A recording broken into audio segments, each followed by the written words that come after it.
चलिए मैंने लेकर आया हूँ आज क्लास 10th का केमिस्ट्री रसायन शास्त्र मैंने लेकर आया हूँ। उसके ऑब्जेक्टिव धातु और अधातु चैप्टर का नाम है। उसके मैंने जितने भी ऑब्जेक्टिव छाँट कर मैंने लाया हूँ जो 2023 के एग्ज़ाम के लिए काफ़ी महत्वपूर्ण होगा। यह जो होगा जितने भी ऑब्जेक्टिव होगा वह रामबाण की तरह मतलब उसमें साबित दिखेगा, मतलब उस एग्ज़ाम में दिखेगा आपको। अगर आप इस यूट्यूब चैनल पर आप न्यू जुटे हैं तो पहले आप चैनल को सब्सक्राइब कर लीजिएगा और दोस्तों के पास शेयर ज़रूर कीजिएगा, ठीक है। आज का मैंने लेकर आया हूँ क्या लेकर आया हूँ मैंने, तो आज धातु और धातु का जितने भी मुख्य मतलब ऑब्जेक्टिव हैं उसको मैंने जितने भी इसके महत्वपूर्ण ऑब्जेक्टिव है इस चैप्टर में धातु और धातु में, लगभग इसमें 45-46 ऑब्जेक्टिव है। अगर आप इस वीडियो को देख लीजिएगा तो इससे जितनी सारे ऑब्जेक्टिव आपको बोर्ड में पूछे जाएंगे आपको बढ़िया मतलब आपको याद कर लीजिएगा कि आपको एग्जाम में कोई दिक्कत आपको झेलना ना पड़े, ठीक है। चलिए स्टार्ट करते हैं। आज का स्टार्ट क्या मतलब पहला क्वेश्चन क्या करा है, पहला क्वेश्चन पे चलते हैं, स्टार्ट करते हैं, ठीक है। चलिए स्टार्ट करते हैं। पहला क्वेश्चन क्या करा है, अम्लगम एक मिश्र धातु है जिसमें एक धातु हमेशा रहता है। जो अम्लगम है एक मिश्र धातु है जिसमें क्या रहता है, एक धातु हमेशा रहता है, उसको बिना वह धातु बन ही नहीं सकता है। तो उसमें क्या होगा, कौन सा रहता है? ए में है कॉपर, बी में है सिल्वर और सी में है पारा और डी में है सोना। इसका आंसर क्या होगा भाई? इसका जल्दी आंसर बताइए। इसका आंसर क्या क्या होगा?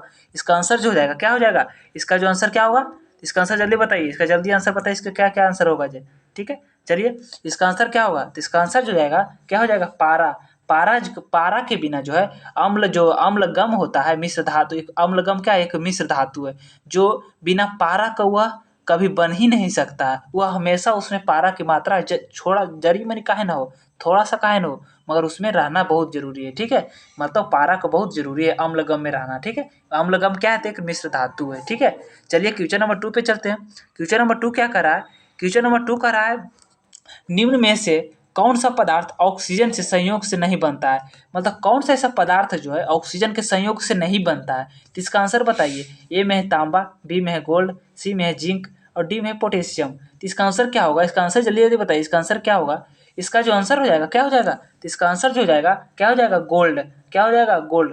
गोल्ड जो है, सोना जो है वो ऑक्सीजन के संयोग से नहीं बनता है, ऑक्सीजन से कोई संयोग नहीं होता है, ठीक है। और गोल्ड ही है कैसा मतलब पदार्थ है, ठीक है।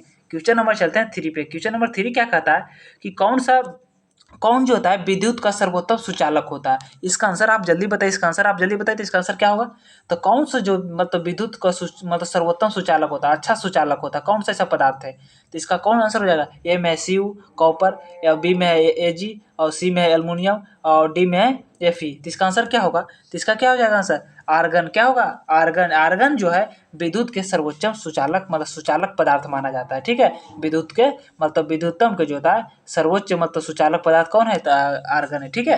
क्वेश्चन नंबर 3 हो गया। क्वेश्चन नंबर 4 पे चलते हैं। क्वेश्चन नंबर 4 क्या कर रहा है, बॉक्साइड निम्नलिखित में से किस धातु का मुख्य अयस्क है। बॉक्साइड जो एक अयस्क है, ठीक है। क्या है, एक अयस्क है। वह किस धातु के मुख्य अयस्क है, किस धातु में वो उपस्थित रहता है, किस धातु के वो मुख्य अवश्य मतलब उसका जरूरत पड़ता है, किस धातु में। तो इसका ए में है लोहा, बी में है कैल्शियम, सी में है सोडियम और डी में है एल्युमिनियम। इसका आंसर क्या होगा, बॉक्साइड किस में उपस्थित रहता है, किस धातु का मुख्य अयस्क है। तो इसका जो आंसर हो जाएगा क्या हो जाएगा, एल्युमिनियम।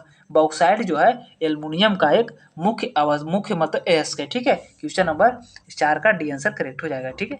क्वेश्चन नंबर 4-5 पे चलते हैं। निम्नांकित में कौन उपधातु है, तो इसका आप बताइए कि निम्नांकित में कौन जो है उपधातु है।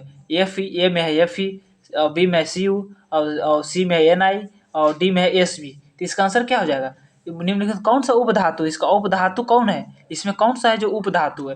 तो Fe जो है क्या है, धातु है। कॉपर जो है धातु है। Ni क्या है, धातु है।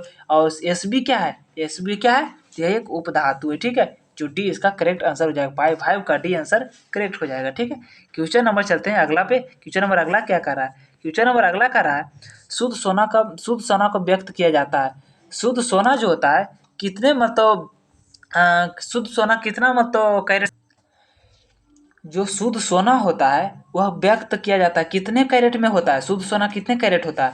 तो शुद्ध सोना आपको पता होगा कि शुद्ध सोना जो होता है कितने कैरेट का होता है। तो शुद्ध सोना जो होता है ना, शुद्ध सोना होता है 24 कैरेट का। कितने कैरेट का होता है, 24 कैरेट का इसका रियल आंसर हो जाएगा। कितने कैरेट का? तो 24 कैरेट का, ठीक है। आपको मगर अगर ज्वेलरी का दुकान में आप जाते हैं तो कितने कैरेट का आपको सोना बनाकर दिया जाता है? तो कोई भी चीज़ बनाते हैं तो कोई भी मतलब आप पदार्थ बनाते हैं तो कितने मतलब तो 22 कैरेट का बना कर दिया जाता है, ठीक है। और जो 2 कैरेट होता है उसमें क्या होता है? कण होते हैं, मिलावट होते हैं, ठीक है। क्वेश्चन नंबर 6 का भी आंसर करेक्ट हो जाएगा। चलिए अगला क्वेश्चन क्या कर रहा है? पीतल है, पीतल एक क्या है? आपको इसको बताना है पीतल क्या है। तो पीतल एक क्या है? एक धातु है कि ए में है धातु, बी में अधातु और सी में मिश्र धातु और डी में क्या है? डी में क्या है? तो डी में उपधातु। तो इसका आंसर क्या होगा? पीतल एक कैसा धातु है? तो पीतल का आपको पता होगा पीतल कितने धातु से मिलकर होते हैं? मिश्र धातु। इसको बहुत सारे धातु मिलकर बने होते हैं, ठीक है। यह एक कैसा धातु है? तो मिश्र धातु है। इसका सी आंसर करेक्ट हो जाएगा, ठीक है। चलते हैं अगला क्वेश्चन पे। निम्नलिखित में से किसे चाकू से आप काटा जा सकता है? किसे आप चाकू से काट सकते हैं? किस पदार्थ को आप चाकू से काट सकते हैं? यही कहा गया 8वां क्वेश्चन पे। तो कौन सा पदार्थ है जिसे चाकू से आप काट सकते हैं? तो कौन सा पदार्थ है? ए में है लिथियम, बी में है कैल्शियम, सी में है कॉपर और डी में है आयरन। तो इसका आंसर क्या होगा? आपको पता होगा कि जो निम्नलिखित में से है जो चाकू से आप मतलब किस पदार्थ को काट सकते हैं? तो जो आपको क्या किसको काट सकते हैं? कैल्शियम को जो है, कैल्शियम को नहीं, लिथियम को। किसको? तो लिथियम को जो है आप चाकू से काट सकते हैं, ठीक है। चाकू से काट सकते हैं, ठीक है, लिथियम को, ठीक है। क्वेश्चन जब अगला क्वेश्चन नंबर चलते हैं।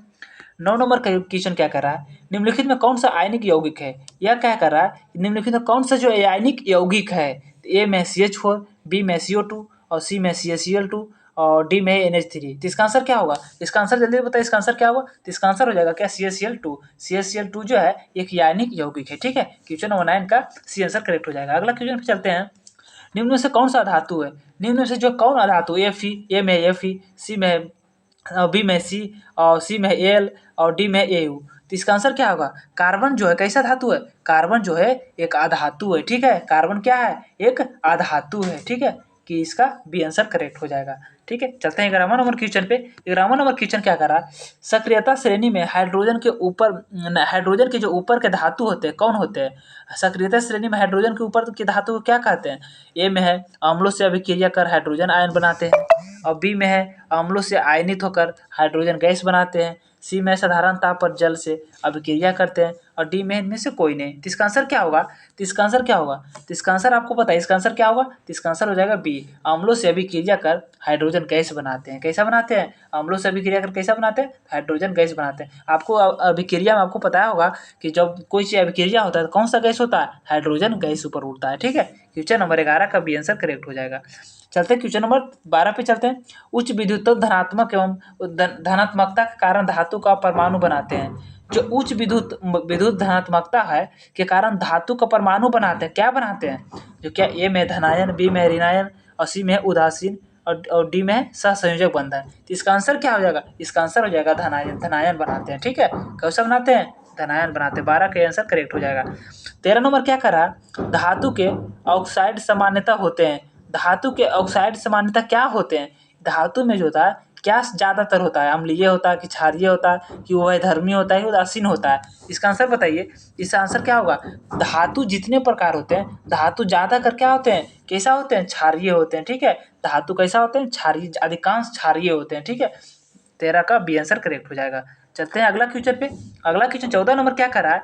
अयस्क से चुंबकीय मतलब अशुद्धियों को दूर करने के लिए जो विधि प्रयुक्त की जाती है वह क्या है? तो जो अयस्क से चुंबकीय अशुद्धियों को दूर करते हैं उस विधि को क्या कहा जाता है? तो ए में है हाथ से चुनने की विधि, बी में गुरुत्व पृथ्वीकरण विधि और सी में है फैन पलवन विधि और डी में इनमें से सभी होगा चुंबकीय पृथ्वीकरण विधि। तो इनका आंसर क्या होगा? जब कोई पदार्थ को अगर कोई अयस्क को चुंबकीय अशुद्धियों को दूर करने के लिए जो विधि प्रयुक्त करते हैं, मतलब आप जान सकते हैं कि कोई भी पदार्थ मतलब चुंबकीय, जैसे अयस्क हो गया, जैसे लोहा हो गया, इसको आप किस चीज़ से अशुद्धियों को दूर कर सकते हैं? तो चुंबक से। अगर चुंबक में अगर चुंबक को आप सटाइएगा तो उसमें जितने भी मतलब अयस्क होंगे, लोहा होंगे जैसे होंगे, तो उसमें क्या हो जाएगा? सट जाएंगे। सट गने बाद क्या हो जाएगा? उसको मतलब आप अशुद्धियों को क्या कर सकते हैं? दूर कर सकते हैं। तो किसके विधि से? तो चुंबकीय पृथ्वीकरण विधि से। इसका आंसर क्या हो जाएगा? तो चुंबकीय पृथ्वीकरण विधि, डी इसका करेक्ट आंसर हो जाएगा, ठीक है। क्वेश्चन नंबर चलते हैं अगला पे। क्वेश्चन नंबर क्या रहा है? 15। सल्फाइड अयस्कों का सांद्रण किया जाता है। सल्फाइड जो अयस्क होता है, सल्फाइड अयस्कों को सांद्रण कहाँ किया जाता है? तो सल्फाइड अयस्कों को जो सांद्रण किया जाता है, ए में हाथ से चुनकर, बी में निक्षालन द्वारा और सी में फेन पलवन विधि और डी में निस्थापन विधि। तो इसका किसके द्वारा किया जाता है? सल्फाइड अयस्कों के सांद्रण किसके द्वारा किया जाता है? तो किसको दिया किया जाता है? फेन पलवन विधि द्वारा किया जाता है। किसके द्वारा? सी इसका करेक्ट हो। जैसे फेन पलवन विधि क्या है, इसको आपको पढ़ाया गया होगा कि फेन पलवन विधि होता है जो क्या होता है, एक मतलब एक क्या होता है, एक उसको सांद्रण किया जाता है। किसको किया जाता है? सांद्रण मतलब उसको जितने प्रकार का अशुद्धियाँ होते हैं उसे हटाकर निकाला जाता है। ठीक है, कि क्वेश्चन नंबर 15 का जो करेक्ट आंसर सी हो जाएगा। ठीक है, क्वेश्चन नंबर चलते हैं अगला पे 16 नंबर। निम्नलिखित में कौन जो है एल्युमिनियम का मिश्र धातु है? निम्नलिखित कौन सा जो है एल्युमिनियम का मिश्र धातु है? ए में है मैग्नीशियम और बी में है जर्मन सिल्वर और सी में पीतल और डी में है मतलब क्या, डी में कांसा। तो क्या होगा इसका? तो इसका आंसर जो है क्या हो जाएगा? मैग्नीशियम। क्या हो जाएगा? मैग्नीशियम। ठीक है, इसका ये करेक्ट हो जाएगा। ठीक है, ये हो जाएगा करेक्ट इसका। ठीक है, क्वेश्चन नंबर 17 पे चलते हैं। कॉपर का निष्कासन जो है मुख्यतः किस कारण किया जाता है? तो कॉपर का जो निष्कासन है किसके द्वारा किया जाता है? ए में कॉपर ग्लास के द्वारा और बी में कॉपर पायराइड्स के द्वारा और सी में क्यूप्राइड के द्वारा, डी में इनमें से कोई नहीं। तो इसका आंसर क्या होगा? तो इसका आंसर जो है कॉपर का जो निष्कासन जो किया जाता है मुख्यतः किसके द्वारा किया जाता है? कॉपर पायराइड्स के द्वारा किया जाता है। ठीक है, इसका बी आंसर करेक्ट हो जाएगा 17 का बी। ठीक है, क्वेश्चन नंबर चलते हैं 18 पे। क्वेश्चन नंबर 18 क्या कर रहा है? किसी अधातु के परमाणु के बहातम सेल में इलेक्ट्रॉनों की संख्या होती है। अगर किसी अधातु के जो परमाणु के बहातम जो सेल होता है उसके इलेक्ट्रॉनों की संख्या होती है, कितनी होती है?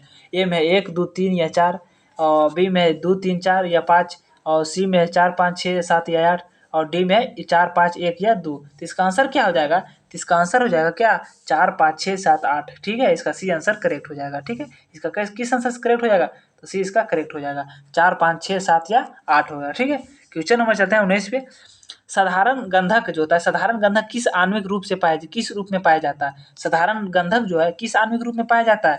ए में S और बी में S3 और सी में S8 और डी में S4। इसका आंसर क्या हो जाएगा? तो इसका आंसर क्या होगा? इसका आंसर क्या होगा बताइए जल्दी। इसका आंसर क्या होगा? तो इसका आंसर हो जाएगा S8 हो जाएगा। ठीक है, S8 के द्वारा जो है साधारण गंधक की आणविक रूप पाया जाता है। ठीक है, क्वेश्चन नंबर 20 पे चलते हैं। फास्फोरस का आणविक सूत्र क्या होता है? फास्फोरस जो है उसका आणविक सूत्र क्या है? ए में P, बी में P2 और सी में P8 और डी में P4। इसका आंसर क्या होगा? फास्फोरस का आणविक सूत्र आपको पता होगा कि फास्फोरस का जो आणविक सूत्र होता है P4 होता है। ठीक है, डी आंसर करेक्ट हो जाएगा। चलिए 21 नंबर क्वेश्चन पे चलते हैं। सोना निम्नलिखित में किस द्रव में घुल जाता है? सोना जो है निम्नलिखित में से किस द्रव में घुल जाता है? सोना जो किस द्रव में जो घुल जाता है? ए में अम्लराज में, बी में सांद्र सल्फ्यूरिक अम्ल में और सी में है सांद्र नाइट्रिक अम्ल में और डी में क्या है? डी में है इनमें से सभी में। तो इसका आंसर क्या होगा? इसका आंसर जल्दी बताइए। इसका आंसर क्या होगा? तो इसका आंसर जो जाएगा सोना जो है अम्लराज में जो होता है घुल जाता है। ठीक है, अम्लराज में क्या होता है? घुल जाता है। क्वेश्चन नंबर 22 पे चलते हैं। कौन सा धातु कमरे के ताप पर द्रव अवस्था में होता है? तो कि कौन सा जो धातु है कमरे के ताप पर द्रव अवस्था में होता है? ए में ब्रोमीन, बी में पारस, सी में तांबा और डी में एल्युमिनियम। इसका आंसर क्या होगा? तो इसका आंसर जो है क्या हो जाएगा? ब्रोमीन जो है क्या होता है? धातु जो ब्रोमीन क्या है? एक धातु है। अधातु क्या है? तो एक कमरे के ताप पर क्या होता है? ताप पर क्या होता है? द्रव अवस्था में रहता है। ठीक है, इसका आंसर जो है ब्रोमीन हो जाएगा। ठीक है, क्वेश्चन नंबर 22 हो गया। क्वेश्चन नंबर 23 से जो लास्ट है आज के लिए चलते हैं। ठीक है, क्वेश्चन नंबर 23 पे चलते हैं। क्वेश्चन नंबर 23 क्या करा?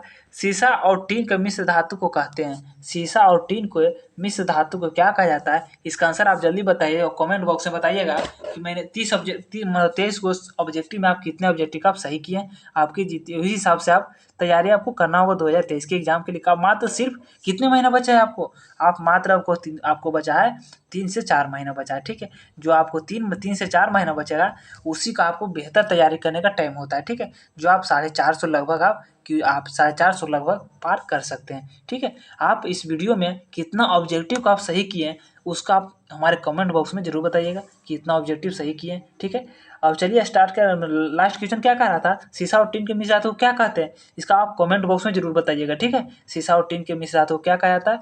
आज के बस यहीं तक।